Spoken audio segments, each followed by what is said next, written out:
Travel like Lalan. අපි පසුගිය ගමන මතක් කරගමුද අද දවසේ ගමන ආරම්භ කරන්න කලින්. මතකද අපි ගියා මීරිගම අලව්ව වෙන් කරන පාලම ළඟට. එතනින් පස්සේ අපි ගියා මතකද කොස්කැලේ රක්ෂිතයට. එතනින් අපි කෙලින්ම ආවේ ඔන්න සුවිශේෂී ස්ථානයකට යත්තල්ගොඩ දුම්රිය පාලම ළඟට. එතනින් පස්සේ ඔන්න අද දවසේ සුවිශේෂී ස්ථානයට එනවා. මෙතෙන් පටන් අපි අද දවසේ කතාවට එකතු වෙමු.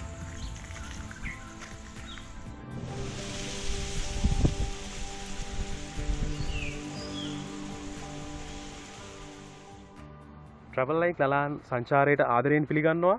ඔන්න එහෙනම් අද මායිම දිගේ මම 4 වෙනි දිගහැරුම මෙන්න මේ විදිහට ඔබ වෙත ගෙන එන්න උත්සාහ කරනවා. හොඳයි. අද මම ඉන්නේ ටිකක් සුවිශේෂී ස්ථානයක. මොකද බස්නාහිර පළාත පිළිබඳව සාකච්ඡා කරනකොට අපිට හම් වෙන ටිකක් විශේෂිතම සම්දිස්ථානයක තමයි අපි මේ ඉන්නේ. දැන් හුරු පුරුදු වෙන්නේ ඕගොල්ලන්ට මේ ගලාගෙන යන ඔය මොකක්ද කියලා. මේ තියෙන්නේ මහා ඔය මෙතනින් එහාට ගලාගෙන යනවා. අලව්ව හරහා ඔතනින් කෙලින්ම ගම්පොළ නාවල පිටිය දක්වා මේ මහා ඔය ගලාගෙන යනවා. සමාවෙන්න මේ පැත්තට නෙමෙයි ඇත්තටම ගලන්නේ. මේ පැත්තෙන් ගලාගෙන එනවා. මේ ගලාගෙන එන මේ ජලකඳ තමයි කොච්චිකඩේ මොය කටින් මුහුදට එකතු වෙන්නේ. එතකොට මේ පිළිබඳව අපි කලින් දිගහැරෙමදිත් සාකච්ඡා කරානේ. හොඳයි. දැන් එහෙමනම් මෙතන තියෙන විශේෂත්වය මොකක්ද? ඇයි මම අද දවසේ මෙතනින් මේ පටන් ගන්න හිතුනේ. මෙතනට එන්නටත් ටිකක් හරි අපහසුයි. මම ඔයගලන්ට ඒකත් පෙන්නන්නම්කෝ. දැන් මේ වගේ පොඩි දල බෑවුමකින් බැහැගෙන ඇවිල්ලා තමයි මම මේ ස්ථානයට ආවේ. මේ යූරක් මේක ඇත්තටම මේ හරිය මම හිතන්නේ එච්චරම ජනාවාස තියෙන තැනකුත් නෙමෙයි. මෙතන මේ අබේපුස්ස සීලුම ආගමික අයගේ තරුණ අයගේ මම හිතන්නේ තරුණ අය වැරදි මාර්ගයට ගියාම ඒගොල්ලන්ව නැවත පුනරුත්ථාපනය කරන්න යථා තත්ත්වයට ගේන්න මධ්‍යස්ථානයක් තියෙනවා. සූදානම් කරලා තියෙන මධ්‍යස්ථානයක්. එවැනි මධ්‍යස්ථානයක් මම එතනට ගිහිල්ලා තමයි මේ තැන හොයාගත්තේ. ඉතින් මේ හරිය එතරම්ම මේ ජනාවාස වෙච්ච ප්‍රදේශයක් නෙමෙයි ටිකක් කැලෑබද ප්‍රදේශයක්. මෙතනින් මම මේ හරියට මම හිතන්නේ සංචාරක එන තැනක් කියලා. නමුත් ඇයි මෙතන සුවිශේෂයි? මම තාම කිව්වේ නෑ කතාවනේ. මේ පේන ප්‍රදේශය ගත්තොත් දැන් ඇත්තට මම ඉන්නේ බස්නාහිර පළාතේ. දැන් මම ඉන්නේ බස්නාහිර පළාතේ. මේ ජලකඳින් ඔයගොල්ලෝ දකින්න යහ පැත්ත ඔන්න ප්‍රථම වතාවට ඔයගොල්ලන්ට බස්නාහිර පළාත මම මේ මායිම ආවරණය කරගෙන ඔය දිගේ එනකොට ප්‍රථම වතාවට අපි මේ ප්‍රදේශය දකිනවා. මේ ඔයගොල්ලෝ දකින්නේ සබරගමුව පළාත. මොකද අපි වයඹ පළාතත් බස්නාහිර පළාතත් වෙන්වන මේ මහ ඔය දිගේ න්යාවේ ඔන්න පළවෙනි වතාවට අපිට හම් වෙනවා මේ පැත්තේ සබරගමුව පළාත. මේ ලක්ෂ්‍ය හරි සුවිශේෂයි. මේ ගඟ මැද මේ ලක්ෂ්‍ය හරි සුවිශේෂයි. ඒකට හේතුව තමයි මෙතනින් තමයි පළාත් තුන වෙන්නේ. මම ඉන්නේ බස්නාහිර පළාත. මෙතනින් එහා පැත්තේ අර පැත්තෙන් බැලුවොත් ඒ පේන්නේ වයඹ පළාත, මේ පේන්නේ සබරගමුව පළාත. ඒතර මේ පළාත් තුනම එකතු වෙන තැනක් විදියට අපිට මේ ස්ථානය සලකන්න පුළුවන්. ඉතින් හරි සුවිශේෂී. ඉතින් මේ ස්ථානය පිළිබඳව මම ඔයගොල්ලන්ට වීඩියෝ එකේ සටහනක් දාන්න ලොකේෂන් එක හරියටම ඔයගොල්ලන්ට හොයාගන්න පුළුවන් වෙයි. දැන් එහෙමනම් මම මෙතනින් ආරම්භ කරනවා. මෙතනින් ඉදිරියට ගමන් කරනවා මගේ සංචාරය. ඒ අතරතුර අපි උත්සාහ කරන්නේ අබේපුස්ස හරහා කෙලින්ම වරකපොළට යන්න. වරකපොළ හරිය තමයි අපේ මේ 4 වෙනි දිගහැරුම අවසන් කරන්න උත්සාහ කරන්නේ. 4 වෙනි දිගහැරුම සම්පූර්ණයෙන්ම මම වරකපොළ ආවරණය කරන්න උත්සාහයක් ගන්නවා.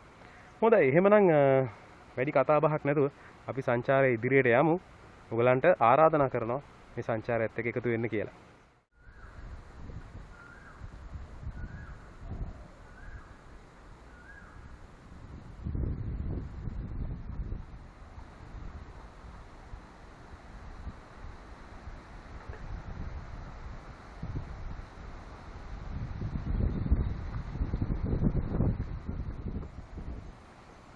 මේ තියෙන්නේ සබරගමුව පළාත.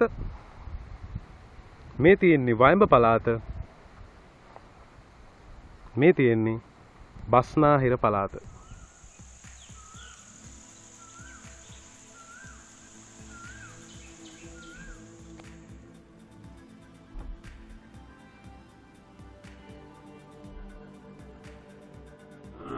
ඔන්න මම මුලින් කිව්වා වගේ කොහොඹ ගල කන්ද තරණය කරන්න යන්න තමයි දැන් උත්සාහ කරන්නේ.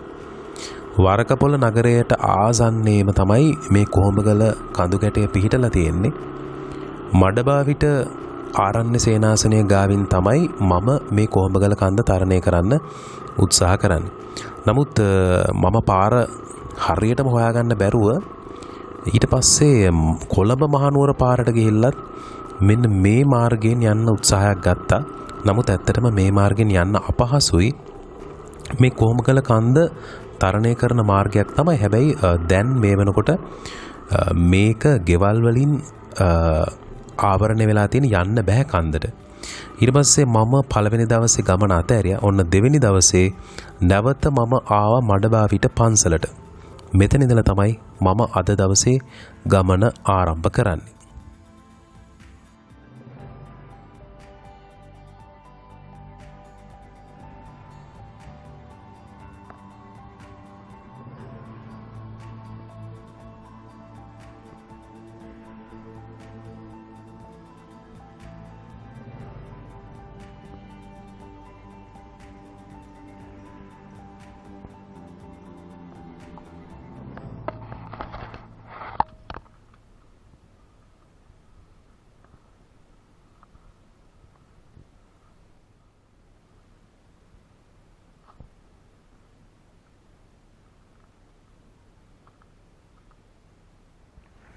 හොඳයි ඔන්න අද ඇත්තටම 4 වෙනි දිගහැරුමේ මම කොහොඹගල කන්ද නගින්නනේ මේ උත්සාහ කරන්නේ. අපි ආපු මාර්ගේ දැන් ඊළඟ සන්ධිස්ථානයේ තමයි කොහොඹගල කන්ද නගින එක. නමුත් මේ වෙලාවේදී ඇත්තම කතාව ගත්තොත් මම පළවෙනි දවසේ කොහොඹගල කන්ද නගින්න එනකොට එතන මේ මම හිතන්නේ මම ආසන්නයටම ඇවිල්ලා තියෙනවා මේ භාවනා කරන ස්ථානයකට තමයි මම හිතන්නේ මම ඇවිල්ලා තියෙන්නේ වැරදීමකින්. මම මේ කොහොඹගල කන්ද තරණය කරන්න යනකොට මට මේ අතිරේකව යම් ස්ථානයකට එන්න පුළුවන් වුණා. මොකද මම මේ ඇත්තටම මම මේ කතාව ගොඩනගාගෙන එද්දී මම කලින් දවසේ මේ කොහොඹගල කන්ද නගින්න එනකොට ටිකක් හවස් වෙච්ච නිසා මම එදා දවසේ ගමන අතෑරියා. දැන් දෙවෙනි දවසේ මම අද ටිකක් උදෙන් ආවා. ටිකක් වර්ෂාව තියෙන දවසක. එතකොට මම පහළ අර චෛත්‍ය ගාවින් තියෙන පඩිපෙළෙන් උඩට නැගගෙන ආවහම මම හිතන්නේ මට හම්බෙන්නේ මෙතන මේ ස්වාමින් වහන්සේලා භාවනා කරන ස්ථානයක්. ඉතින් මම මෙතන උඩට ගිහිල්ලා හරියට මේක තහවුරු කරා. කරදර කරන්න බැරි නිසා උන්වහන්සේලාට ඔවුන්ගේ භාවනා යෝගී කර්තව්‍යයන් වලට මට බාධාවක් වෙන්න බැරි නිසා මම පහළට ඉක්මනින් බහිනවා. මම ඉස්සෙල්ලා තහවුරු කරගන්නට ඕනේ මේ එම ස්ථානයේද කියන එක. පොඩ්ඩක් ඉස්සරහට ගිහලා බලමු.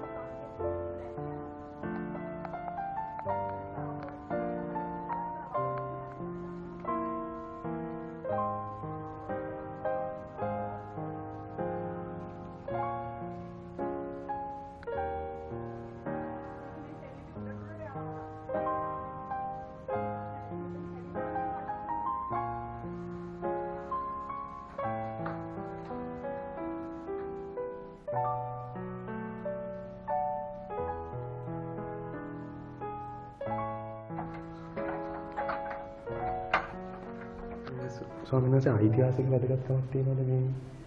ඔව් තියෙනවා. මේ බලගම්බ රජතුමාගේ කාලේට මේ අයත් වෙන්නේ. ඒකට මහනුවරගේ තමයි චිත්‍රය. තායවල මේ මාරි බෝධි කියලා. මේ කපුලන් බුදුහාමුදුරුවෝ බුදුනේ. ඒ බෝධීන් වහන්සේ තැලෙන්නේ. ඒක තමයි. තව මේ පිළිම පිටිපස්සේ මේ සැලි අඳුරලා තියෙනවා. සාමාන්‍ය බුදු පිළිමේ පිටිපස්සේ මේ කැටයම් කරන්නේ නැහැ. මේක පිටිපස්සේ තියෙනවා.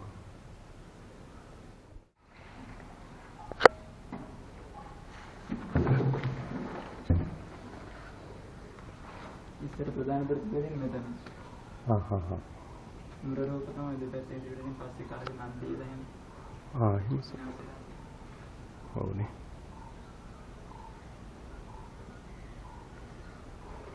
ඒ කියන්නේ මේක මෙතනට එන්න පුළුවන් මේ අවසරයක් නැතුව කට්ටිය ඇවිල්ලා එහෙම කරලා දෙන්නේ. දොර දෙකල තියෙන උතන. පස්සේ අර මේ බුදු පිළිමේ කඩලා තියෙනවා හොරු. සැද වෙන පිළිමේ. ඒ කැඩුවට පස්සේ දොර වෙනස් කරලා තියෙනවා එහා පැත්තේ. ඒ කියන්නේ විතරක් දොර තිබිලා තියෙනවා. ප්‍රධාන දොර මෙතන තිබිලා තියෙන ඒක එහා පැත්තට මාරු කරලා ලොක් එක තියෙන හින්දා. උතර මෙතනට එන්නේ කොහොමද ස්වාමීන් වහන්සේ? දැන් එන්න බෑ. ඉතල වෙලා තියෙන මෙතන ගම වැඳලා තියෙනවා. මෙතන පඩිපෙලක් වගේ තිබිලා. එහා පැත්තේ තියෙන පඩිපෙල. right. හරි නිස්කලංකයි නේද? මෙතන තිබ්බ දොරවල් දෙක තමයි තියෙන්නේ.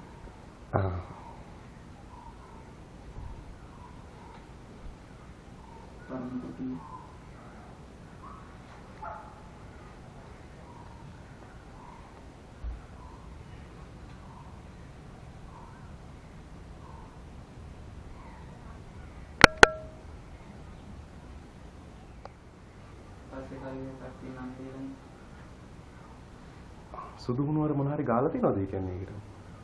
ඒ චිත්‍ර මැකලා ගිහින් තියෙනවා අර නන්දේලා තියෙනවත් එක්කම ඒකත් එක්කම.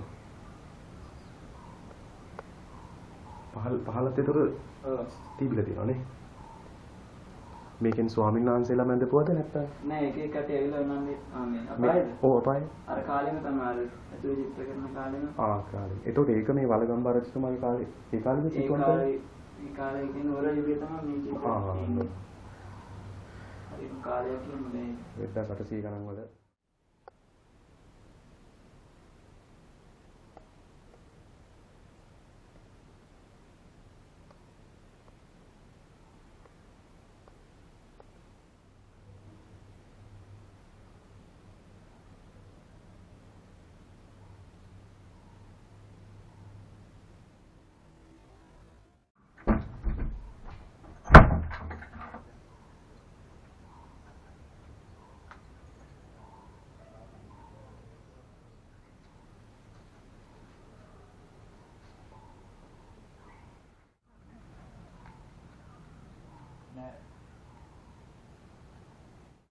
කොහොමකල කන්දට යන්නට ඕනේ මෙන්න මේ බෝධිය ළඟින් උඩට ගමන් කරන්න තියෙන මාර්ගේ මං මඩබාවිට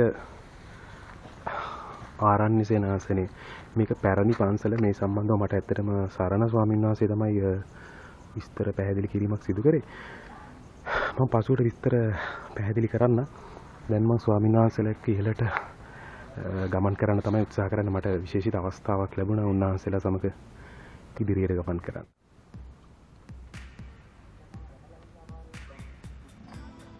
බොහොම අහම්බෙන් හම්බුණු සරණ ස්වාමීන් වහන්සේත් එහෙම නැත්නම් මඩවාවිට ආරණ්‍ය සේනාසනේ පොඩි හාමුදුරුවොත් ඒ වගේම ඒ හාමුදුරුවන් එක්ක ඇවිල්ලා හිටපු තවත් මේ පුරාවිද්‍යාව සම්බන්ධ කැමැත්තක් දක්වන පිරිසක් එක්ක ඔන්න මට කොහොමගල තරණය කරන්න හැකියාව ලැබුණා. ඉතින් මට ඒක තනිකමටත් එක්ක මං හිතන්නේ තාමත්ම හොඳ වෙයි මේ ගමන සාර්ථක කරගන්න. එහෙනම් අපි කන්ද තරණය කරමු.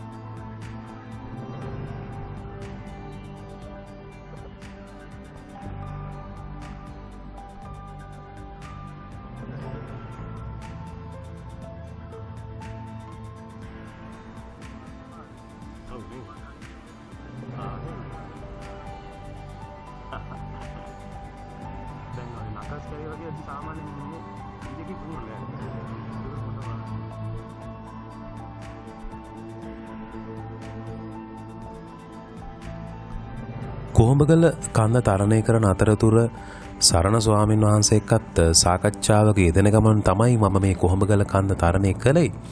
ඉතින් මට දැනගන්න ලැබිච්ච දේවල් එක්ක මම පොඩි විස්තරයක් ඔයගලන්ට මෙන්න මේ විදිහට ඉදිරිපත් කරන්නම්.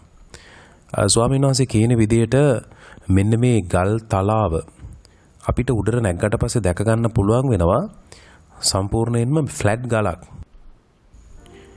දැන් මේ ඔගොල්ලෝ දකින ගල් වැටිය තමයි රජයේ ඉඩමත් ඒ වගේම තමයි පන්සලේ ඉඩමත් වෙන වෙන මායිම. දැන් අපි මේ ඇතුළුනේ මම අර කලින් කිව්වා වගේ අක්කර දෙකක පමණ ෆ්ලැට් එහෙම නැත්නම් අපි කියනවා තනි තලාවක් වගේ පවතින මෙන්න මෙවැනි ගල් පරයකට මේ කළුගල උඩ මේ කොහොඹගල උඩ සම්පූර්ණයෙන්ම මෙන්න මෙවැනි තනි තලාවක් තමයි අපිට දැක ගන්න ලැබෙන්නේ. ඉතින් සරණ පොඩි නම කියන විදිහට මේ ඕගොල්ලෝ දකින්නේ බැලුම්ගල ඒ වගේම අපි මේ දැන් සිටින්නේ අපි මේ කොටසට කියන්නේ නැව්ගල කියලා. ඒ වගේම තව ඉදිරියට අපිට යනකොට දැක ගන්නට පුළුවන් වෙනවා කොහොඹගල. දැන් මේ අපි තරණය කරන්නේ බැලුම්ගල. එතකොට මේ සම්පූර්ණ ගල් තලාවම නරඹුම් ගලක් විදිහට අපිට බැලුම්ගල සටහන් කරන්න පුළුවන්. අපි මුලින්ම මේ කන්ද තරණය කරනකොට අපිට හම්බෙන්නේ නැව්ගල කොටස, නැව්ගල කියලා හඳුන්වන කොටස. ඒ වගේම තමයි මම ඊට පස්සේ ඔයගලන්ට පෙන්නන්නම් කොහොඹගල කියන කොටස. මේ කොටස් තුනකින් තමයි ඇත්තටම මේ ගල් තලාව සම්පූර්ණ වෙන්නේ. ඉතින් අපි අවාසනාවකට මම ඔයගලන්ට මේ සියලුම දේවල් ඒ මොහොතේදී පැහැදිලි කරන්න උත්සාහ කරත් අවාසනාවකට අධික වර්ෂාවකට අද දවසේදී මට ලක් වෙන්නට සිදු වුණා. ඉතින් මේ අධික වර්ෂාව යටතේ තමයි ඔයගලන්ට මේ සටහන් ඉදිරිපත් කරන්නේ. වීඩියෝ සටහන් පවා ගත්තේ බොහොම අපහසුවෙන්. ඉතින් ඕගලන්ට සමහර පළාත් මායිමේ සමහර තැන් මට හරියට පැහැදිලි කරගන්න පැහැදිලි දසුන් ලබා ගන්නට බැරි වුණා. මම පුළුවන් උපරිම උත්සාහයක් ගන්නම් මේ බැලුම්ගල ආසන්නයට ගිහිල්ලා බැලුම්ගල උඩට ගිහිල්ලා එතනදී පැහැදිලි කරන්න උත්සාහයක් ගන්නම් කොහොමද පළාත් මායිම වෙන්නේ කියලා.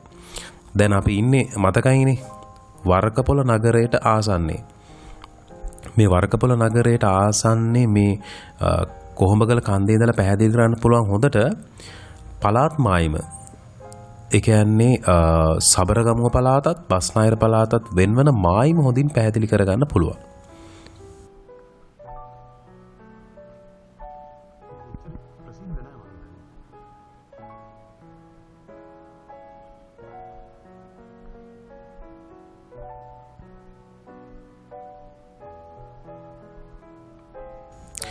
මේ ඔයගොල්ලෝ දකින්නේ ඇත්තටම මේක නිදන් හාරණය විසින් සිදු කරන ලද ක්‍රියාවලියක්. මෙතන සම්පූර්ණයෙන්ම මේ ගල් තලාව හැරීමකට ලක් කරලා තිනෝ යම්කිසි නිදානයක් ගොඩ ගැනීම සඳහා. ඉතින් මම දන්නේ නැහැ ඒක කොයි විදියට නිදානයක් තිබුණාද නැද්ද කියන්නේ. දැන් අපි මේ ඉන්නේ බැලුම්ගල උඩ. මේ ආසන්නයට එනකොට දැන් මම මේ මෙතන ඉඳලා තමයි අතට ඕගොල්ලන්ට පැහැදිලි කරන්න උත්සාහ කරේ. නමුත් අවාසනාවකට අධික වර්ෂාවකට අපි හසු වුණා. ඉතින් මෙතන ඇත්තටම මුවා වෙන්න ගසකුත් නැහැ මේ අධික වර්ෂාවට අර අධික වර්ෂාවෙන් බේරෙන්න. දැන් ඕගොල්ලෝ මේ ඈතින් පේන කොටස තමයි ඇත්තටම සබරගමු සීමාව. මේ බැලුම්ගලට ආවට පස්සේ ඕගලන්ට ඈතින් පේන කඳු යාය ඇත්තටම සබරගමු සීමාවට තමයි අයිති වෙන්නේ. දැන් අපි මේ ඉන්න ගල් තලාව පිහිටලා තියෙන්නේ බස්නාහිර පළාත තුල. හොඳයි අපි බලමුද කොහොඹගල කන්ද තරණය කරන්න පුළුවන් ආකාර. මේ මම පෙන්වුවේ මඩබාවිට පන්සලෙන් කොහොඹගල කන්ද තරණය කරන ආකාරය. මාර්ගය දැන් මේ දකින්නේ අර කොළඹ නුවර පාරෙන් කොහොමද කොහොඹගල කන්ද තරණය කරන්න එන්න ඕනේ කියලා. නමුත් මෙතනින් එන්න විදිහක් නැහැ. නිවෙස් හරහා ගෙවල් හරහා එන්න වෙන නිසා. දැන් අපි බලමු අර මං කලින් පෙන්නපු view point එක වැස්සයි කියලා කිව්වේ. එතන ඉඳලා අපි කොහොමද මේ පළාත් මායිම දැකගන්නේ කියලා. දැන් මේ ඔයගොල්ලෝ දකින්නේ පළාත් දෙක වෙන් කරන මායිම.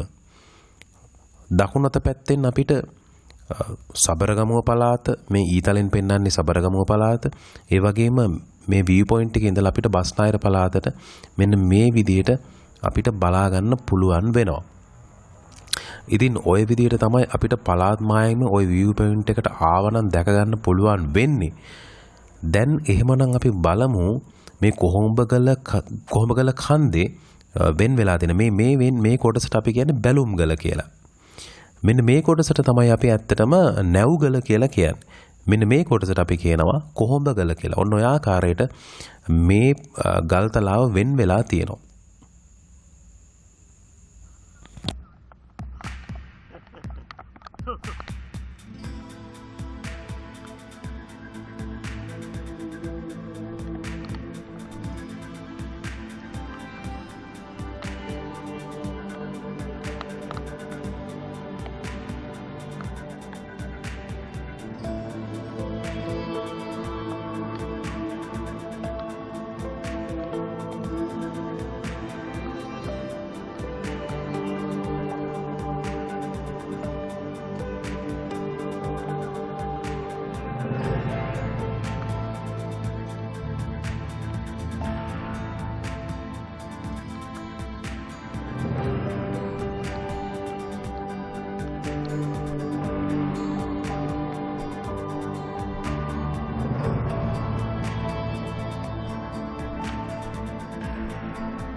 දියල්ලනේ